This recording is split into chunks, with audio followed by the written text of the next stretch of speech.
राधे राधे। जय श्री कृष्णा। जय जय राधे भक्तों। जय श्री कृष्णा। भक्तों, जीवन सच्चिदानंद रूप आया है कि तत्र विनाश आया। श्री कृष्णा वैभव नमः। दैविक भौतिक तीनों तापों को नाश करने वाला श्री कृष्ण भगवान को हम बार बार प्रणाम और नमन करते हैं। भक्तों, राधे राधे। जय श्री कृष्णा। जय जय राधे। भक्तों, जीवन बड़ा। भक्तों, ओम श्री गणपति नमः। ओम श्री सरस्वती नमः। ओम श्रीमन्नारायण नमः। भक्तों, राधे राधे। जय श्री कृष्णा। जय जय राधे। दैविक भौतिक तीनों तापों को नाश करने वाला श्री कृष्ण भगवान को हम बार बार प्रणाम और नमन करते हैं। भक्तों, राधे राधे। जय श्री कृष्णा। जय जय राधे। भक्तों, जब कहीं आज की भागवती गंगा प्रवाहित हो रही है, आप सब इस प्रवाहित गंगा में गोता लगाएं और इस भागवत कथा को धन बनाए। भक्तों, राधे राधे। जय श्री कृष्णा। भक्तों, ये जीवन बहुत सुखमय, क्योंकि जीवन जीने का तरीका होना चाहिए। क्योंकि भक्तों, जब कलश यात्रा कहीं हो तो कलश यात्रा कभी छोड़नी नहीं चाहिए। कलश यात्रा, अगर जो इंसान कलश यात्रा करता है उसका जीवन धन्य हो जाता है। कलश यात्रा में बड़ी ताकत होती है। भक्तों, एक दिन भीष्म पितामह जी महाराज अर्जुन से बोल रहे हैं और वहाँ सारे पांडव बैठे हुए थे और भीष्म पितामह जाते हैं और बैठते हैं। भीष्म पितामह, नकुल, सहदेवा सब एक साथ बैठे होते हैं और युधिष्ठिर तो बहुत धार्मिक और धर्म के माने जाने वाले हैं। उसके बाद भक्तों, वही भीष्म पितामह युधिष्ठिर के पास बैठते हैं और बड़े मुस्कुरा के बैठते हैं। पूछते हैं, युधिष्ठिर कैसे हो? बोलते हैं, आप कैसे? युधिष्ठिर महाराज कहते हैं कि आप कैसे? उसके बाद बड़े प्यार से बोलते हैं, बेटा वैसे आप लोगों ने थोड़ा बैठता हूँ तो मुझे बड़ा शांति और सुकून मिलता है। उसके बाद भक्तों, वही युधिष्ठिर महाराज और वही भीष्म पितामह पांडवों को न होकर कौरवों के साथ देते हैं।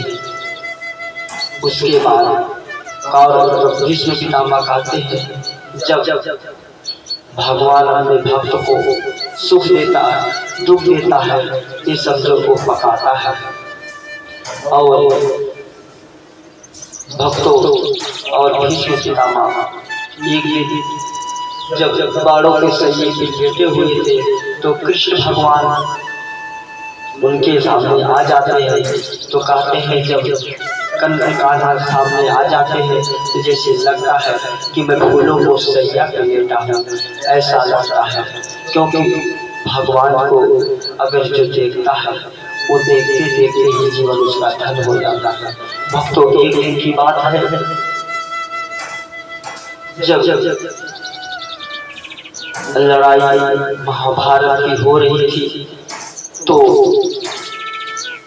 अर्जुन, भीम, नकुल, सहदेवा, पांचों पांडव ये लोग तो ज्यादा नहीं थे, लेकिन इनके साथ स्वयं साक्षात कृष्ण कन्हैया थे।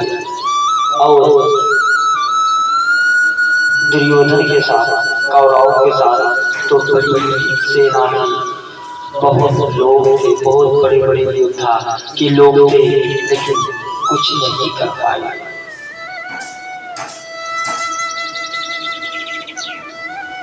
देवराम हिनोहा और भीष्म पितामह एक दिन जब लड़ाई करते थे तो अर्जुन को देखते थे तो अर्जुन को छोड़ देते थे। अर्जुन से भीष्म पितामह बहुत प्रेम करते थे। एक दिन ऐसे लड़ाई होती रही उसके बाद दुर्योधन भीष्म पितामह से कहता है कि तुम बाबा खाली चुतिया बनाते हो और तुम पांडवों को मार क्यों नहीं देते। उसके बाद बहुत परेशान करता है। तो वहीं पे भीष्म पितामह कसम खाते हैं, ठीक है मैं आज कल जरूर मैं पांडवों को नाश कर दूंगा। इतने में ही सुनते सब पांडवों में खलबली मच गई कि अब तो भीष्म पितामह सौगंध खा चुके हैं कि पांडवों को मार दूंगा। उसके बाद तो और सब पांडव सो रहे होते हैं और कन्हैया पांडवों के पास जाते हैं कि अब तो तुम लोग मारे जाओगे क्योंकि भीष्म पितामह कसम खा चुके हैं। लेकिन देखो भक्त से ज्यादा भगवान को तकलीफ होती है। कन्हैया कहता है कि अब मैं क्या करूं। और जब ये लोग सो रहे होते हैं तो कन्हैया जब उनके पास जाते हैं तो कहते हैं जब आप हो तो हमें चिंता की चीज की, मैं चिंता नहीं करता हूँ, आपके रहते कुछ भी होगा, जो होगा अच्छा ही होगा। तब कान्हा एक राजनीति रचता है और द्रौपदी को बुलाता है। द्रौपदी को साथ में लेके भीष्म पितामह के यहाँ जाते हैं और जब द्रौपदी पहुंचती है भीष्म पितामह के पास और वो तुरंत पैर छूती है और भीष्म पितामह कहते हैं सौभाग्यवती। इतने कहने पे कन्हैया के चांस पाए जाते हैं। बाद में देखते हैं तो द्रौपदी है, वो सोचती है कि दुर्योधन की पत्नी। तब तक वो तो परेशान हो जाते हैं कि तो मैंने गलत बोल दिया। उसके बाद देखते हैं हो सकता कन्हैया ही है। चाल खेलने वाला श्री कन्हैया ही होता।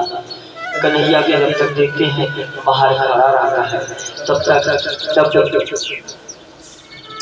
भीष्म पितामह कृष्ण को बुलाते हैं। अरे तू तो बड़ा चलिया है, तू तो इतना छलिया है, छलता है तो बताता नहीं। उसके बाद भीष्म पितामह कहते हैं तो अर्जुन जी कृष्ण बोलते हैं अब तो आप स्वभावती बोल दिए हो, अब कैसे तुम पांडवों को मार सकते हो। उसके बाद उसी में चकरा जाते हैं, अब तो मैं तो कसम खा चुका। बोलते हैं जैसे कृष्ण तूने मेरी कसम को टाला है और मुझे मेरे प्रण को तोड़ा है, वैसा मैं भी तेरा प्रण तोड़ूंगा। जैसे तू कहता है कि मैं युद्ध में नहीं लड़ूंगा, वैसे तुझे एक दिन मैं भी प्रण तोड़ूंगा। उसके बाद युद्ध चलता है। उस समय युद्ध जब चलता है तो अर्जुन और अर्जुन भीष्म पितामह के बीच में युद्ध चलता है। तो भीष्म पितामह के बाद अर्जुन नहीं मार पाते, संभाल पाते हैं। उस समय में जब बाण नहीं संभाल पाते हैं, देखो कृष्ण अपने भक्त के लिए स्वयं खड़ा हो जाता है। उसके बाद तो तुरंत कृष्ण भगवान चक्का निकालते हैं, तुरंत उस चक्के को उठा के भीष्म के ऊपर फेंक देते हैं। फेंकने के बाद अर्जुन से कहते हैं तुम बाण चलाओ। तुरंत जब बाण चलाते हैं, बाण चलाते चलाते इतना बाण चलाते हैं कि उनकी सारी शरीर छलनी हो जाती है। भीष्म पितामह की वही भीष्म पितामह कहते वाह कृष्ण मैं यही देखना चाहता था कि तुम भक्त के लिए क्या करते हो। आज तुम अपना भी प्रण तोड़ दिए, बस मैं यही चाहता था अर्जुन, यही चाहता है कृष्ण। जब जब तुझे देखता था ना, जब जो लड़ाई में देखता था तू जाता था तो बड़े ही सुंदर सा लगता था।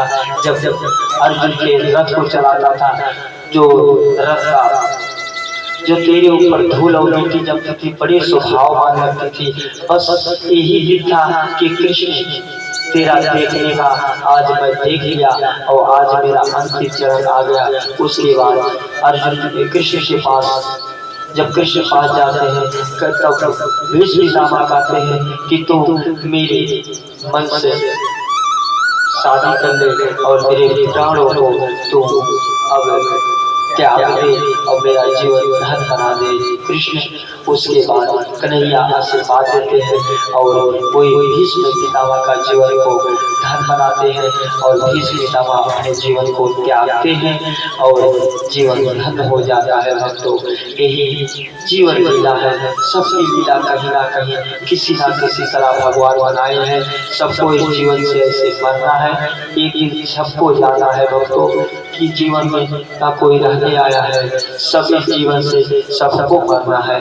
भगवान जिसको जैसा बनाया है, जितना कष्ट आना होगा वो कष्ट आपको झेलना पड़ेगा। हर किसी को कष्ट को झेलना पड़ेगा और हर जीवन भगवान में मस्त रहो। हे कन्हैया, हे कृष्ण, हे कृष्ण, हे कृष्णा। सब झगड़े लड़ाई न करो। 4 दिन की जीवन है, इस जीवन में एक दिन सबको मरना है। भक्तों, इसलिए ज्यादा दिन साल तो जीता नहीं है। मात्र 60 से 70 साल इंसान को जीते जीते उसकी सब हालत खराब हो जाती है। इसलिए जीवन जीव अच्छे से और जीवन मस्त। बोलो बोलो श्री कृष्ण भगवान की जय, बाकी बिहारी लाल की जय। भक्तो राधे राधे, जय श्री कृष्णा, जय जय राधे। बोलो कृष्ण कन्हैया लाल।